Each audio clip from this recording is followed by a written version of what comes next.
when I'm not drinking bourbon or writing blues songs, I listen to the Sean Geek podcast over on SeanMcGinity.ca. And you should too.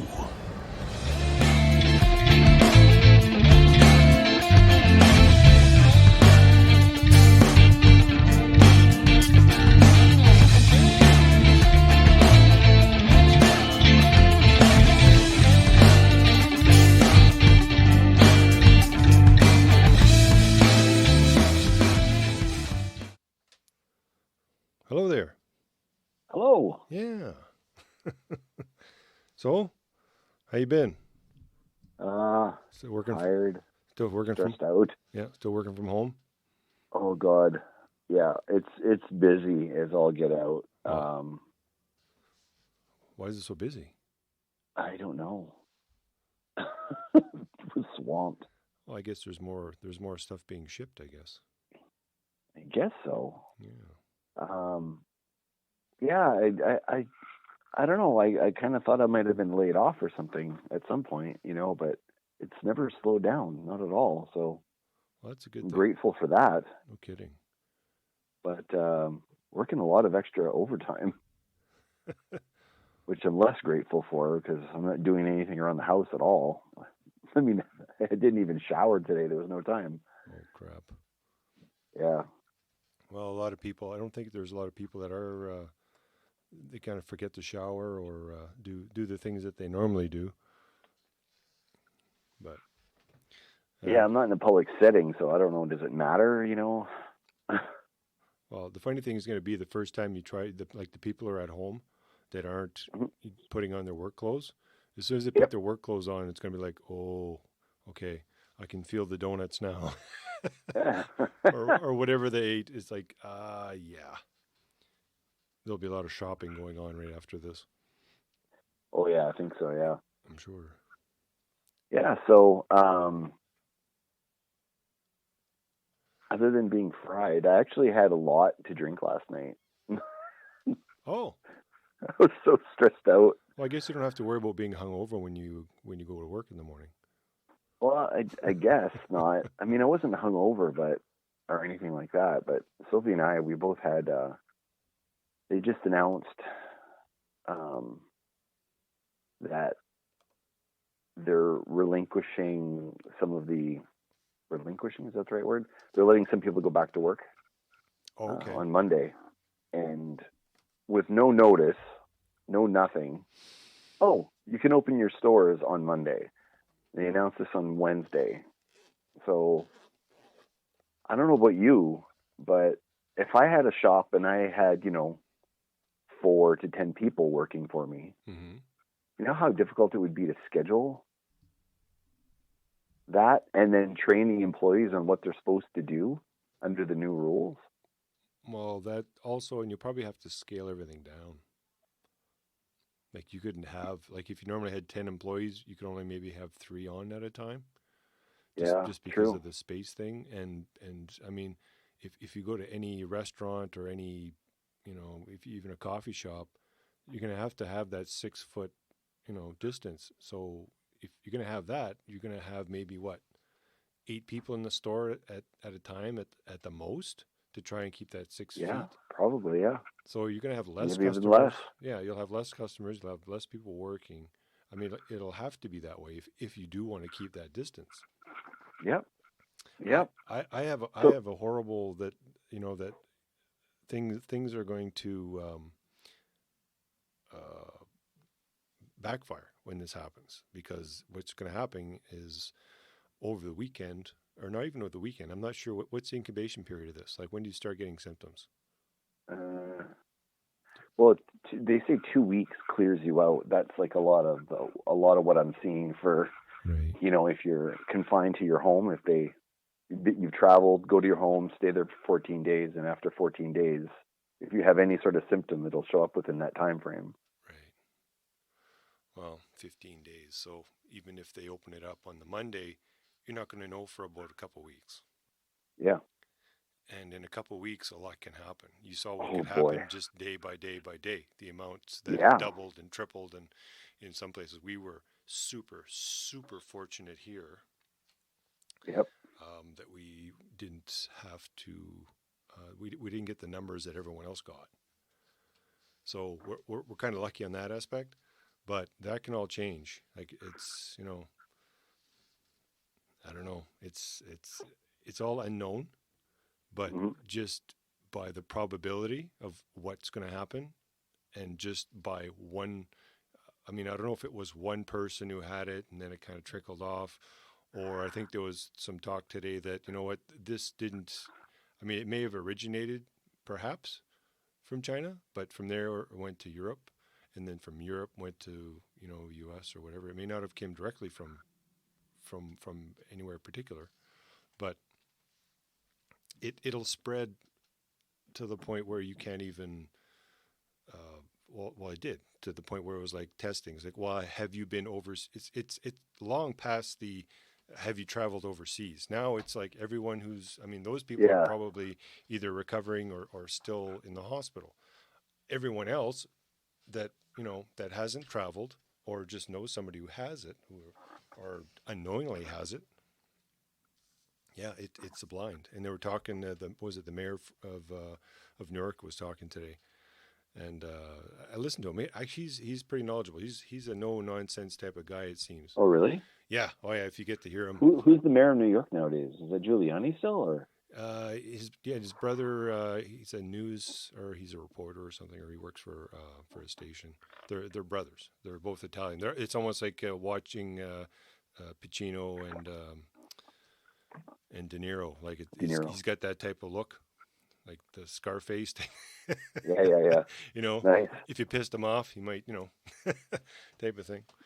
But nice, yeah. But yeah, I mean, and he has those concerns too. And he was saying regarding the testing, I mean, the only thing you have really is the testing, and that's what you need the most. If you can't test everyone, you're going in blind. You don't. It's not something. Yep. It's not like someone's got a light flashing on top of their forehead saying, "Hey, I got it." No. It's not by looking at someone that you can tell. So no, you can't. You might have it, and you might get no symptoms. Yeah, I mean, for all I know, you might have it, and it might be a sore throat. Yeah, I mean, a lot of people may have had it before and didn't know. Yep. And depending on could have been if it was maybe a bad flu at the time, but I mean. Hard to say. Yeah, I don't know. But anyways, yeah, I have to say, Pallister dropped the ball because giving no notice to these businesses. Because the thing is, there's going to be a prep period because you're probably going to have to start early to train your employees on what you have to do because they haven't worked yet, right? Mm-hmm. So they're going to need to know how do we do this? Do we, I mean, the businesses that have been open this whole time, like grocery stores and stuff, they hit the ground running and they had to learn how to, tape off the entrances and things like that. Yep. On their own. What to do. On their own. Yeah. Yep. So they all know, but these other businesses don't. Right. So I don't know. It's a learning process for everyone. Even the people that you rely on, this is new to them also. So trying to look to them for answers, they probably don't have them. They're probably just the best guesstimate. That's all they can give you. Yeah. Yeah. So we'll see how this plays out, and we'll go from there, I guess. Yeah. So I'm still waiting for one part from IKEA. I had a crazy experience with IKEA. I guess we could talk about that. Sure. Why not, right? Yeah. So, as I'm working from home, and I have no idea when I would be going back, and at this point, I don't even know if I would be going back. Like, I don't know what my boss is going to do. He might. Could be. He's a very cautious. Yeah. Well, he's a cautious guy. He's not going to rush. Yeah. Because we're all operating currently in the way we are now. Yep. There's no rush to bring anybody back to the office because it doesn't really serve any, specific purpose. Like, nothing will change. Why rush everyone back and take a chance when you guys are all working from home and the productivity is still there. So exactly. So if you wanted, luckily, like depending on how you're set up, I mean, it could be all a virtual business. I mean, everyone has their own pods. Get rid of the office space that he has, save that money, give you guys a raise. Hey, there's all kinds of ways of working around it. The technology is there. It's just as much as 10 years ago, we would not have been in the same boat. 10 years ago, this would have been a disaster. Yeah. I mean, it's bad enough now, but 10 years ago, they wouldn't have rushed to send people home because they would have known what to do. And then the economy would have collapsed on itself because, if you send people home, those companies are shutting down. But, we're still able to run companies somewhat remotely or limit the amount of people in the offices. Like, I don't know, 10 years ago, 20 years ago, we would have been, God. But anyway, my IKEA story. Since I'm working in the basement, which is also shared by my wife's business, which runs out of the home, the concern I had was every client that comes in, I know all of them, I guess, by now. They're all going to want to come chat with me when they come in. Even if they maintain a respectable distance and all that sort of stuff, they're going to be coming in while I'm working. And that is going to be very distracting. So I wanted to buy something, which we can write off. It's for the business. But I wanted to buy some sort of divider between myself and the salon. One of those accordion Asian dividers that they have. Well, yeah, we looked at that at first. But then we're like, the kids are going to run through that thing and knock that thing over. Yeah, it's got like Like they're not, it's not good enough for what we need. So we're like, you know what? The kids have toys and we have, movies and CDs and stuff like that. And it's like, you know what? Why don't we get like a storage unit? And then, we can screw it to a wall and have that as a divider with storage. Yeah, that would work. Perfect. Right? Yeah. So did you get one from IKEA? That's where I got it from. Yep. Yep. Okay. That's why it's called the IKEA story. So anyway, so this is a shelf. Yep. Okay. Yeah, it's essentially a shelf. It's got little squares in it, and you can put little cubby holes. What's that? Those little cubby holes. Like cubby holes. Squares you throw stuff in. Yeah.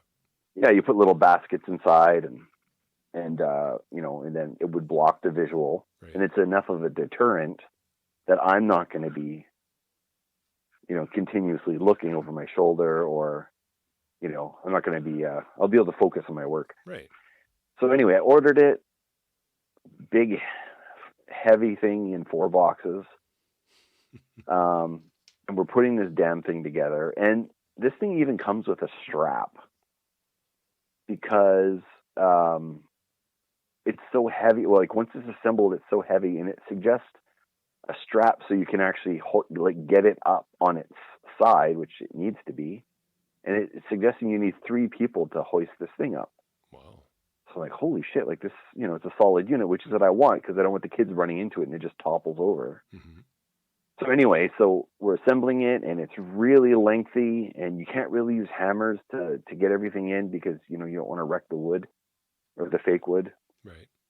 And we're just going and putting it together. It's a couple hours. Finally, we're about to put the second last piece on. And the way the piece goes on, it's all attached with dowels. Right. So there's dowels in one side of the wood, and then you slip it into the other wood, mm-hmm. and then you screw the top and the bottom. So the nature of the physics of how it's put together, the dowels hold everything in place. Like it's very ingenious, mm-hmm. but there's no dowel holes on this piece after assembling for 2 hours. And I'm like, crap. I've run into some things like that, putting furniture together. Half the time it's because the top I mix with the bottom, and then when you put them, sure, stuff like that. I don't know how many pieces came with your kit. Yeah, we were very meticulous about counting like all the dowels and all the screws and all the pieces and all the shelves and all that. So we knew how many pieces we needed. Right. But the picture for this, it showed the side of it that doesn't have the dowel holes on it in the book. Okay. So, I mean, it looked right. I didn't know what that piece is being used for because I didn't go through the whole book. Mm-hmm. But when I get to page 8, which is the page it's on, and I look, the picture still doesn't show the holes in it. So I'm like, oh, maybe there's not supposed to be holes. But then there's a small picture at the top of the page that shows you taking that piece and lying it flat, and there's like 22 holes in it, or 24 holes, or whatever the heck it is, like a bunch. And I'm like, oh, fuck. So we're like, okay, well, I guess we could screw the holes in, but you got to be like super accurate, because if these 22 dowels have to fit exactly perfect and you're off, mm-hmm. it's not gonna, it can offset things. Won't line up. Anyway, end of the story is I was going to drill holes, but I don't have a drill. I only have not electric driver. It's like driver for screws and stuff, and I don't have a bit to drill because sometimes certain tools go missing, and I acquire other tools that mysteriously show up in my toolbox because I help my father-in-law out in a lot of things, and he can't remember what tools he has. So sometimes some of mine go missing, but then at the same time, he leaves me tools all the time. So anyway, I didn't have any drill bits left. So I'm like, fuck. So, do I take a screw, use the drill to screw it in, and then unscrew it, and then I got a hole, and we tried that. And I'm like, it's just not working right.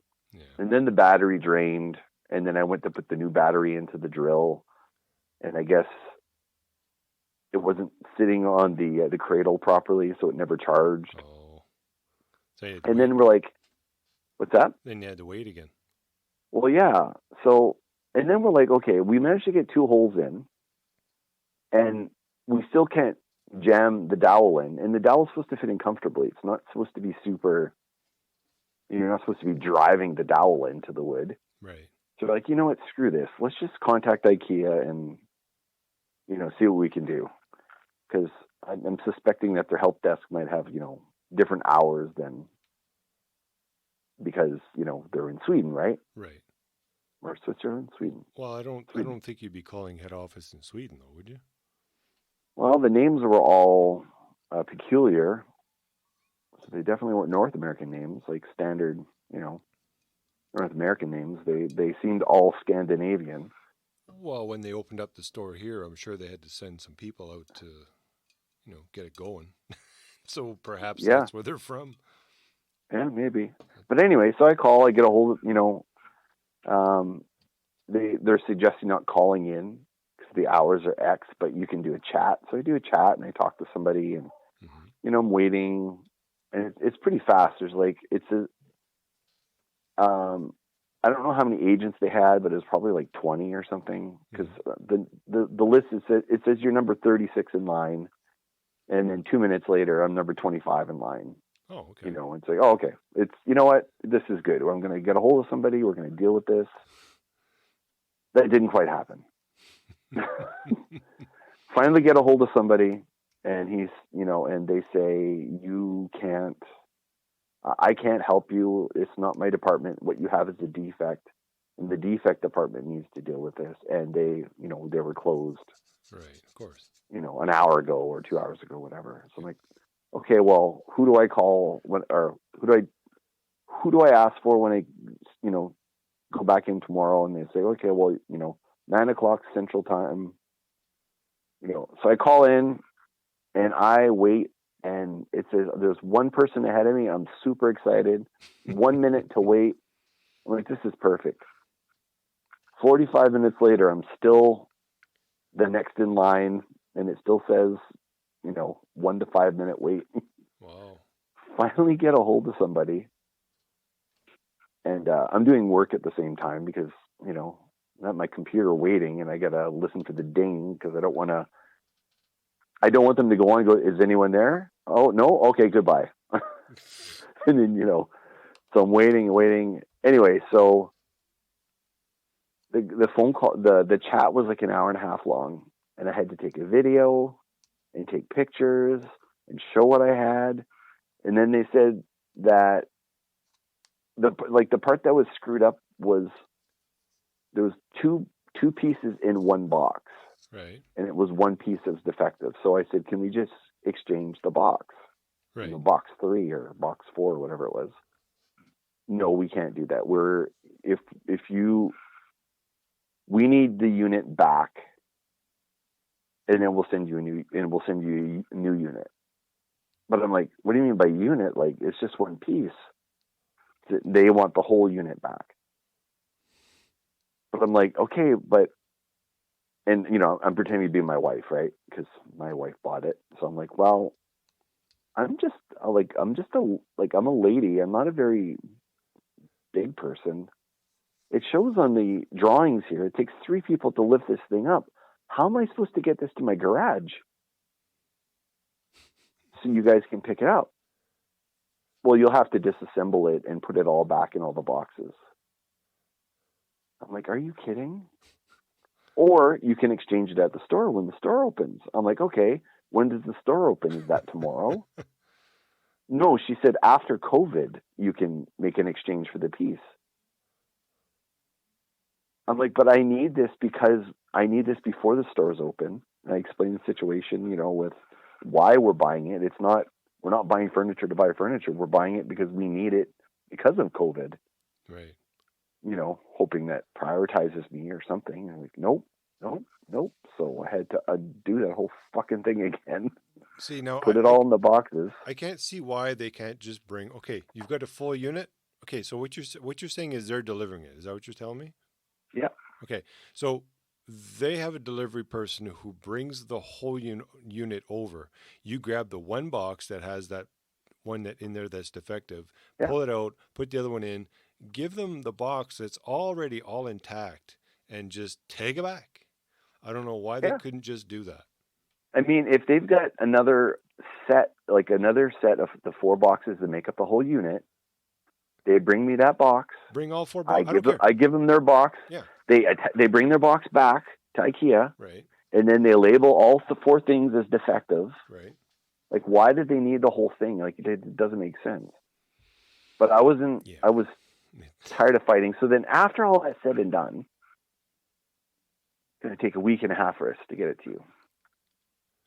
But I ordered this thing, and you guys were able to deliver it to me next day, originally. Well, I literally ordered it at like 8 o'clock at night or whatever it was, 7 o'clock. I don't know. Maybe not quite that late. But I was able to get it delivered the next day by like 2 o'clock. Huh. But because it's an exchange. Yeah. They're not making money on the exchange, so they're not going to send it to you right away. So they're not prioritizing. And the other thing, too, is they're not going to pick it up because that's a different truck that picks up. So I was like, what the heck?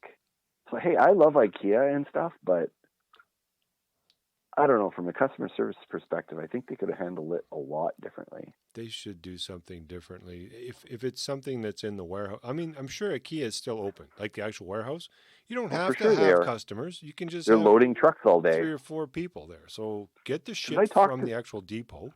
I talked to their driver, Todd. Oh. That guy said, I can't remember how many trucks they said. He said it's like got like 10 trucks or whatever the heck it is. Right. And he says, we are doing deliveries from first thing in the morning till late in the evening, 7 days a week. Right. They're busy. But if they... So obviously there's people loading these trucks all day long.